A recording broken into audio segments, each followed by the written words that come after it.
everybody. For those of you who don't know me, yes, I'm the president and CEO now of Universal Classics, and the office is in New York, but I'm actually a proud Miami Beach resident. And when I moved down here about 12 years ago, I won't bore you with the details, but there are a lot of people in this room tonight, Paul Lear being the very important one of them, and also Shelley Berg is here tonight. And I can't begin to tell you what an amazing place, well, you all know, but coming from New York and from the classical music and classics business, there is no city like Miami for the excitement and the participation of extraordinarily talented youth in classical music than here in Miami with YoungArts, Frost School of Music, the New World. It's an extraordinary city. So I consider myself very privileged to live here, and I feel very lucky to have been invited tonight by Paul to moderate this. Needless to say, having worked with Joshua Bell for close on many years, I knew him, well, okay, we won't go back that far. Because I am the head of Universal Classics here, and Joshua still, alas, records for Sony, you can know that I'm being extremely and completely objective when I say there is no greater classical music artist out there on the stage today than Joshua Bell. So I feel incredibly privileged to be able to share the stage with Joshua again.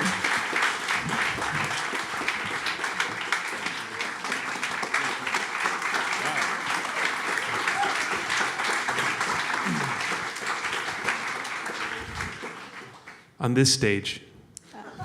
Yeah, I mean, Carnegie Hall, that's a long story, but yeah. Thanks, Elizabeth. I feel like you've heard me speak enough, but I'm happy to be here, and so nice. We did, Elizabeth and I did work together since you were in your early 20s. That's all I'll say. No more dates. And so it's really nice to see you. That's great. So Josh, when you're the manager of an artist who is as successful as someone like Joshua Bell, a lot of your time is spent saying no. More of your time is spent saying no than saying yes. And if I had to tally all the time that I spent saying no, the no's were frequently to people who said, could we get Joshua Bell to do a masterclass for our music school? And your answer was always, no, I don't do master classes. That was the only time I ever said no, I think, to anything since you were working. I tend to say yes. Joshua's like nature. He abhors a vacuum in his schedule. So I'd love for you to talk a little bit about why we're talking about a master class. Yeah, master class is just the traditional term of master class, of teaching someone in front of an audience. It never really appealed to me. I've done it a few times and sometimes enjoyed it, but I love the interaction, either one-on-one or working together on something. But when you have to worry about the audience and make a show for them while you're teaching, it's just not something that I like to do that much. I love working just without an audience. But when they came to me from HBO and they said masterclass, and I go, oh boy, there's that word again. I asked, does it have to be a traditional masterclass? And they were very open to different formats. So we came up with this way, which was so much fun. For me, you guys were great, by the way. That was really bravo, nice. Bravo. Yeah, this is, I think, if I think of my own experiences and what I've learned in my life, I played for many master classes, various people, but the times that I learned the most were actually from playing with people, going to Marlborough Music retreat where they put me together with members of the Guarneri String Quartet or Rudolf Serkin, who was 80 years old when I was 17, getting to work with these people on music. That's where I felt I learned the most. As throughout my life, it's always been in those sort of experiences. So I thought this way maybe it would be most conducive to learning, for all of us. And so what was the process in terms of putting this whole show together? I mean, how were you kind of deciding with whom and how and where to go? Were you driving that, or how was it happening? A little bit. I mean, we had discussions as to what would be fun. I suggested my place in New York, because that way I wouldn't have to travel anywhere. And I actually do put on concerts in my house, which you've been to many of them. I sort of built that space so I could have concerts in the house. So I thought it'd be fun to do that. And I just happened to have been going to London around that time to make this album, so I thought we could tie it all together with playing Bach and during my album, and so yeah. That's great. Yeah. You know, your apartment, which is extraordinary, and that very intimate space, and the whole idea of salon. I mean, I know that's something you grew up with your family, your parents, and everything. And even I think we're seeing that in the sort of, there's a certain zeitgeist in the classical music world now that a lot of the younger generation are preferring more intimate spaces because they want a more intimate experience with music. I wonder if you could just talk a little bit about like why that more intimate experience as opposed to a concert hall. I think, well, if you ask any classical musician if they'd rather play chamber music like the pieces we play for a small group like this, or for 3,000 people in a huge hall, they would always choose the smaller venue, because it just somehow feels right. For listening to classical music, if you feel immersed in it, it's just, as a listener, I think it's fantastic. This music, for instance, the Mendelssohn piece, which we're going to play a little bit from tonight as well, that was written during the time in the 19th century where playing classical music in the home, that's where most people heard the music. They didn't have recordings. And some people could go to concerts, but most people played the music in their home, and including Mendelssohn and his sister Fanny Mendelssohn. They would have musicales in their house, and this was such a normal sort of thing, and it's wonderful. The salon idea sort of has kind of faded a bit, but I like to see that it's come back a bit. A lot of classical musicians are playing in unusual places like Joe's Pub in New York and other sort of more intimate venues. There's even an opera company in New York now called Loft Opera, which puts on operas inside people's lofts. I did one in my apartment as well, and it's it's a wonderful way to experience music. I mean, could you see the whole trend of classical music going to a more? You think it's possible that we might go back to? Maybe. It's just nice to have. I mean, I like both. Obviously, I love playing at Carnegie Hall, but it's nice to have both. And now with technology, I did a concert for my holiday album, which was called Musical Gifts on Sony. How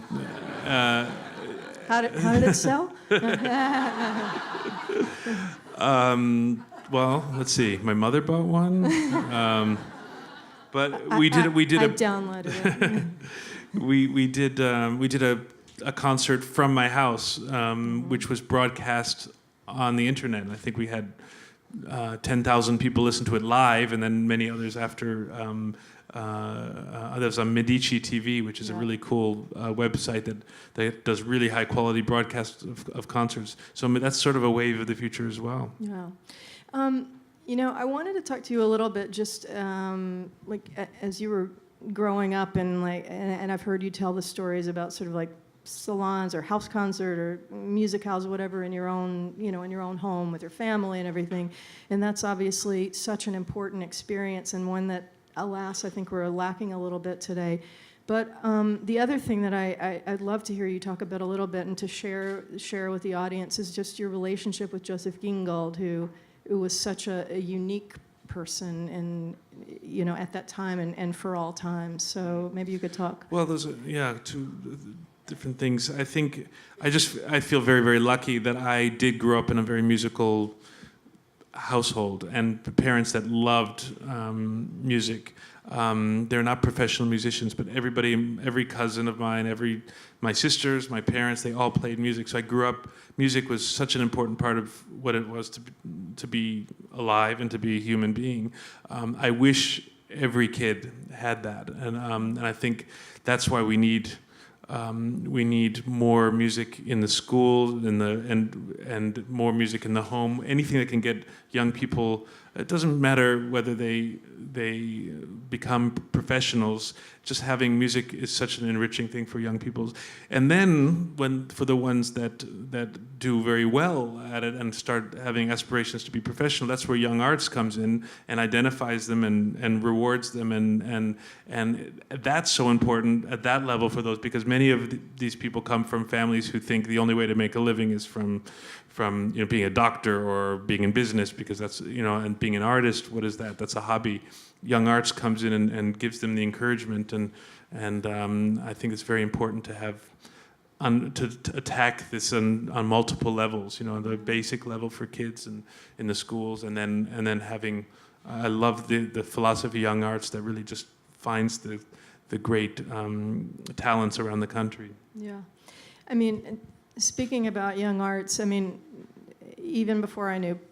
I think it was before I even knew Paul and before this building and everything, I remember going to my first Young Arts gala and watching the performance where, the alum from, so many different genres came together, and there was this extraordinary sort of extravaganza involving all musicians and dancers and visual artists, and it was quite extraordinary, because it's hard to do that with real... It's hard to do that, period. And it was so extraordinarily well done. Josh, one of the great pleasures in working with you was always that you're one of the great classical instrumentalists, great artist, great musician. But one of the things I always loved was your intellectual curiosity, and the fact that you're always looking around. And not only were you the first person to start asking the record company about their marketing plan and why this and why not, and have you thought about this and have you thought about that, but you're also somebody who's constantly you're hungry to know about different genres and different artists, and you're always looking to collaborate. And I wondered if you could talk a little bit about the importance of collaboration in your development as an artist and just in general. Well, I mean, I just like to be around as many interesting people as I can. I mean, it's pretty simple, and a lot of those interesting people are in other fields. Whether it's I've gotten to play at the math or the World Science Festival, with Brian Greene, who's the string theorist, and we put together something. Just getting to be around people like that, or Meryl Streep, or people like that doing films. It's just it's so inspiring, and then in the music world, I've learned as much from Edgar Meyer, who used to work for, the great double bass player, bluegrass musician. I learned so much from playing with him in his world, and playing with jazz artists like Chick Corea, who is, I think you're associated with, you guys too. Playing with people like him and Branford Marsalis, and I just learned as much from them as I have from classical artists. So I think just in general, as an artist, you're always a student. And I think you always have to have that attitude that you're always learning and looking to learn, because once you stop doing that, you kind of shrivel up, and you may still make money if you've got a big name, but I think the art suffers if you're not really always exploring, and I think it's really important. Oh, and that's one of the things that made you so great to work with. I'm not dead yet. I know. Sony, well... I'm thinking about these guys over here and thinking, that they're embarking upon careers. And, I know those of us who've been in the business for a long time, there are a lot of naysayers. And I believe there's even a tea party of classical music right now. No, I'm convinced there's a tea party of classical music. They have a litmus test of purity for intent and implementation, if you haven't gone to the slip disc, Was it litmus test or a Lipton test? I could go either the way. Tea party. It was a bad. Okay, we're not going to talk about your puns. Let's not talk about politics either. We're not going to talk about puns. But I just wondered if, when I went over to Universal, and a lot of people thought I was going to the dark side, from management to record company. It's like one dark to another dark, whatever. A lot of people say, why would you do this? Because the record business is going to hell in a handbasket. And actually, I don't believe that, and I don't believe our business is I think there are a lot of changes happening right now.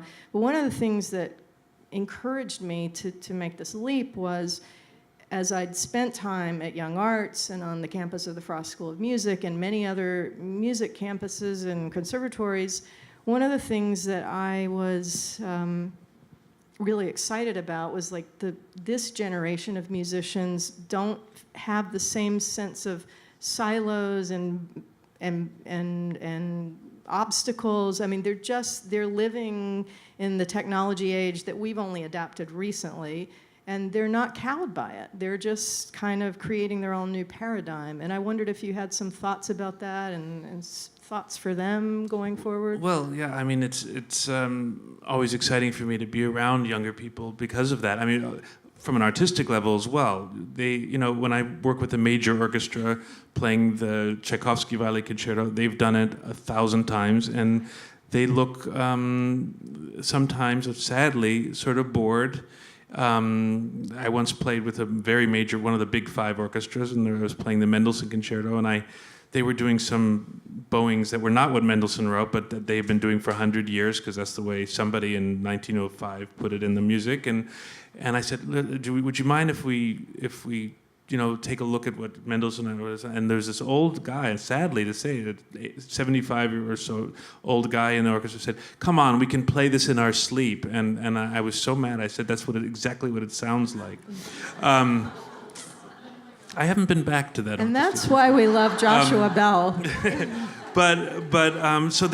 So it's always nice to be around young people who just think anything is possible. It's still, you know, they're excited about what they're doing, and then when you know, with the new technology and they're open to, you know, on their iPods. A lot of the younger generation, they've got rock music and jazz and classical, and it's all, you know, it's all music, and that's because that's what we can do now, you know, and I think it's fantastic. So yeah, it's very. I'm optimistic about the future. I don't know about the recording companies, but I think that Very about optimistic. the classical music world, I think they've been saying for hundreds of years. They've been saying, well, it's, you know, where's the audience going to be? You know, and they're always surprised when somebody replaces that older audience. Because, but I think.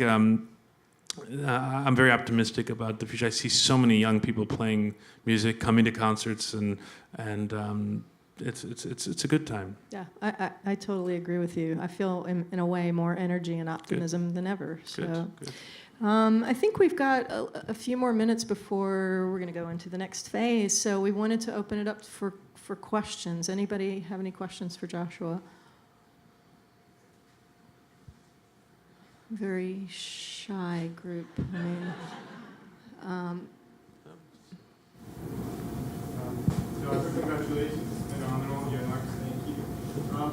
Is there a moment that you consider to be the most precious when you've been performing, and then on the other hand, which one has been the most challenging?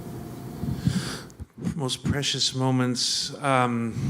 Wow. I mean, there are a few moments that stand out for me, just as milestones in my life. When I was 14 years old, playing with the Philadelphia Orchestra for the first time with a major orchestra, with Riccardo Muti, and playing a Mozart concerto and hearing a great orchestra.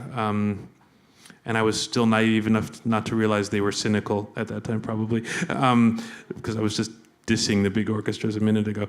But this was one of the great experiences of my life, playing with the Philadelphia Orchestra. And from that concert, actually, that's where Charlie Hamlin, your boss, a long time ago, he had heard me there, and that started my whole career. So that was a very special moment, playing in Carnegie Hall for the first time when I was 17 years old.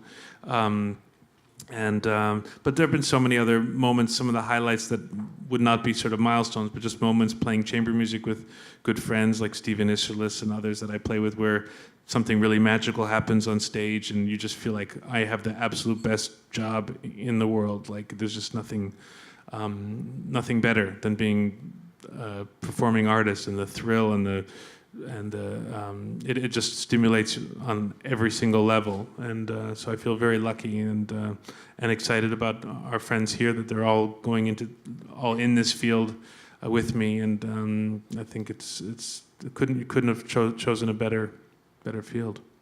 And the challenges? The challenges, I mean, they're constant challenges. I don't like to dwell on it. There's kind of a stereotypical cliche answer that the concert performer says, say, where do you live? Well, I live on planes, I live at United Airlines, this is where I live, yes, I travel a lot. And that's not always easy, but really it's an easy trade for the rewards. And and the stress, a lot of stress, but I think that's also the thing I like about it as well, is the stress and the tension, and then the relief when it's over, or when it's or even when it's happening. But so there are challenges, but I'm not going to sit here and complain about it. Anybody else? I wanted to ask you about competitions. How important are they, and do you think they always choose the best artist? Do competitions, have you not seen Dancing with the Stars? Do they ever pick the best person?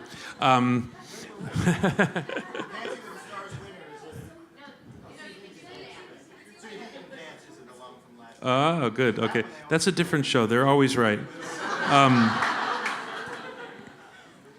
No, competitions, funny enough, I mean, they very often I find they do not pick the best one, but often that's because some of the most interesting artists don't do well in competitions, because they average out the scores. So you'll have one judge who just loves them, another one that's offended by their maybe slightly unorthodox approach, and they'll mark them lower, and they'll end up with an average score. Whereas someone that's sort of inoffensive, might get a slightly higher score across the board. So that does happen.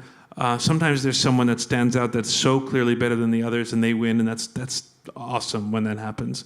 But anybody who goes into a competition cannot go in there saying, if I don't win, I'm gonna, it's because you have to go into it for the experience. It's a great goal. I think we need goals to do what we do. Always setting goals, and a competition is a nice way to kind of have something to shoot for and practice for.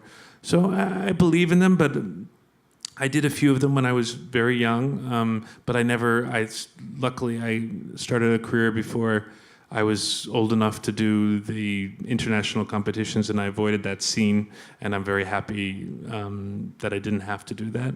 But and it's not quite the same as it used to be, as far as, in the old days, when somebody won the Tchaikovsky competition, it was really big news in the music world, and everybody would know who that is. Now I can't name the last winners of the Van Cliburn or the Tchaikovsky, or even, it doesn't have quite the, and many of the great artists have not won big competitions, but if you approach it with the right philosophy, there's nothing wrong with it.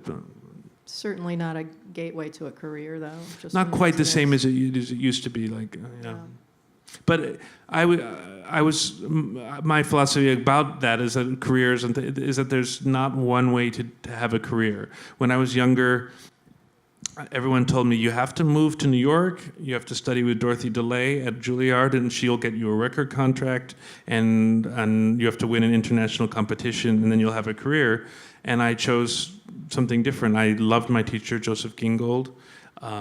I stayed with him at Indiana University. At one point, I was sort of courted by Hamlin Landau, which was your management, and ICM, which was the really big one, and I really loved Charlie Hamlin. Personally, I felt that he would take better care of me, and I went with the smaller management, and ended up being, I think, the best decision I ever made. So I sort of did not go the normal route. Which is why my first time I played in Carnegie Hall, the reviewer was kind of condescending and said, "The boy from Indiana came on stage at Carnegie Hall." He kind of referred to me that way, but whatever. I've done okay. I'm not going to comment on that. There are too many stories there. Back there? Go ahead. I heard your story, and I know you were very fortunate when you were young.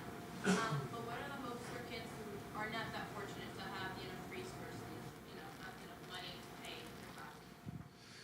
Yeah, I mean, if you don't, for young people, if you're talking about resources, it's difficult. Obviously, it takes it takes resources to study your music, to get an instrument, and all those things. But you have to be first of all, for parents, have to be the big advocate for their children. Number one, because the children don't always know where to go and what to do, and the parents have to really be on top of it to find a good teacher, the right teacher for their child, someone that's going to inspire them. And then if the parents don't have money, there are also other ways. I mean, when I was 10, there was a violin that I just loved. I found it in New York. It was $4,000 for a violin, which at that time for a 3/4 size violin, my parents couldn't afford. Although I think they could have. I'm still annoyed that they wouldn't buy it for me. But they went out and found somebody that was interested in sponsoring, and he bought me a violin to use. And I think there are many people out there that really love to help young people in some way, and you have to find those places, either scholarships or individuals. Just have chutzpah and ask and say, I love what I'm doing, and I need a little help. Now we've got things like Kickstarter and all kinds of fun other ways as well. So it's I'm not going to say it's easy, but I think there are a lot of ways to do it. One more question. Yep. Hi, okay, first of all, I would like to thank you so much for being here with us. It really is an honor to be in your presence. But Thank you. it really seems like you've just been living the dream and you've had so many successes. Are there still things that you're like, I want to do that, and you still have goals and dreams of like big things that you still want to do with your career? Oh yeah, lots of things. I mean, there's so many things in a classical world. I feel like I'm just like I'm just beginning in a way. I mean, I'm sure I've done a lot of things with the solo violin things, but there's so much more that I would like to do. I just don't have time to do. I'm trying to find time. Right now, I'm getting into conducting and directing. I'm now the music director of the Academy of St. Martin in the Fields, and in London, and so I'm doing that. Now I get to explore all these symphonies and recording the Beethoven symphonies, and that's a whole ocean of things that I have yet to explore. Also composing, which I'd like to do much more, which I haven't done. And then there are so many artists, and there's just so much to do. So I never feel like, oh, there's nothing to do anymore. So yeah.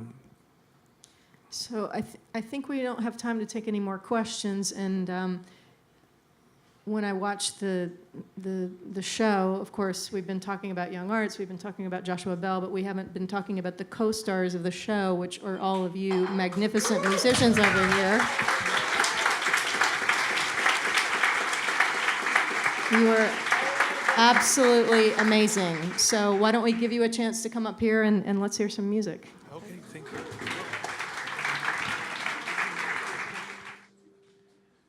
So we're going to play a sampling from the two big pieces that we did on the HBO special. We have not seen each other since we did this. How many? 5 months ago. 5 months ago. So we just all came today. So it'll be fun to do this again. We're going to start with just the last movement of the Bach A minor violin concerto, and you will recognize some of it from the episode.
it's always nice to play Mendelssohn with Bach because Mendelssohn was Bach's greatest admirer and proponent when Mendelssohn was very young in the, let's see, 1820s.